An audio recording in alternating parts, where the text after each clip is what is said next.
Greetings, friends. Nebulous Dungeon coming at you with part 2 of Mission 1 of Dishonored, where I show you guys how to get the Clean Hands achievement, as well as the Ghost and the Shadow achievements. And I believe in the first video, I said that the combined gamer score of the Ghost and Shadow achievements were only 50 points, but as a matter of fact, they are 60 points because I actually checked the names and the gamer score value of those achievements.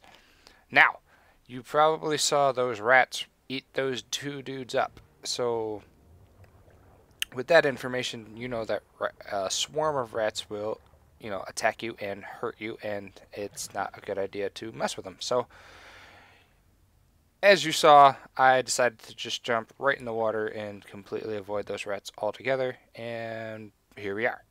Now, you're going to need to move this corpse before you can start cranking this wheel. It's kind of a little morbid, and actually throughout this gameplay, you are going to be tested with a few moral decisions, I apologize, and yeah, you'll see what I mean later on in the gameplay. And basically, you have to make these decisions based on wanting to get the achievements of Ghost, Shadow, and the Clean Hands achievement. And side note right here, you're gonna see me throw the bodies. The first body will attract the swarm of rats, and then the second body just as a precaution. And then you can jump over this railing and crank the wheel and not be bothered by that swarm of rats. Excuse me.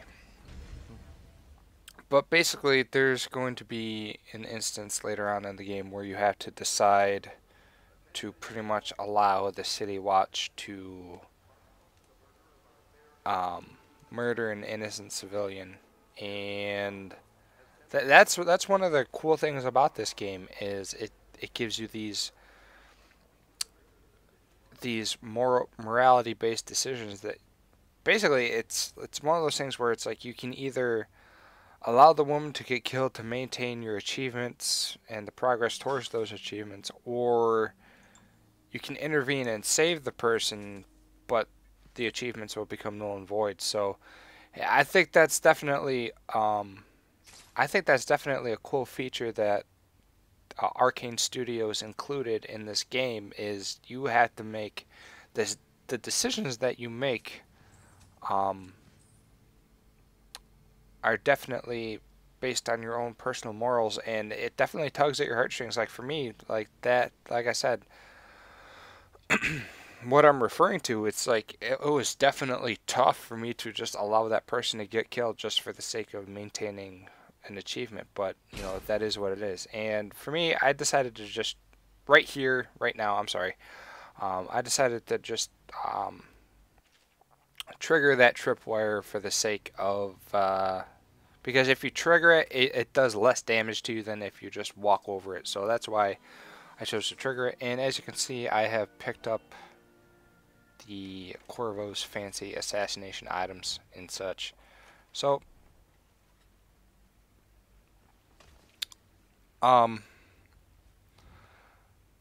this part of the walkthrough is pretty easy.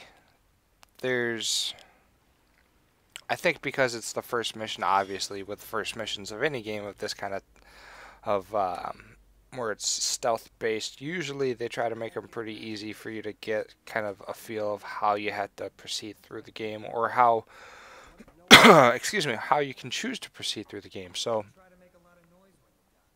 right here, what you're going to want to do is you're going to want to make sure that that dude that's walking away to the right, you want to make sure that he gets around that corner on the left before you decide to do anything else, because he will notice if you just jump down right away and knock this dude out that's right in front of you. So wait for him to get around the corner. And then you're going to watch this guy take a piss, which is kind of fucking weird, but hey. Whatever. So, yep, you're just going to watch this guy take a piss. Then when he gets to the point where he's facing that way right now, You're going to jump down and knock him out. Boom. There it is. And hold X. And do not throw him in the water. If you throw him in the water, that will count as you killing him, thus nullifying any progress towards the Clean Hands achievement, which means you would have to start the checkpoint over again. And make sure you don't get noticed by that guy. Luckily, he's not paying any attention because he's too busy worried about rats running about his feet. And pretty much as soon as you get to this point, you're going to watch this dude on the platform over here. Okay, and as soon as he turns around, you can turn around and drop down and then basically make your way to the exit. And don't get caught on the box like I did. And you can grab the copper wire and other stuff if you choose, but my recommendation would be to get through this part as quickly as possible without getting seen, like I just did there. And yeah, that's it. It's smooth sailing from here, guys. You can sprint through the rest of this area without any fear of getting caught by anybody, because the only person left is Sammy the boatman. So hope you guys enjoyed this video. We're just about at the end of it, and at the end you're gonna see where I didn't kill anybody and I didn't alert anybody. So hope you guys are enjoying the series thus far through 2 videos. Stay tuned. I'm gonna do the entire walkthrough, so if you're new around here, definitely hit the subscribe button. And I hope you guys enjoyed the video and are enjoying the series. So with that being said, I will talk to you guys later. Bye.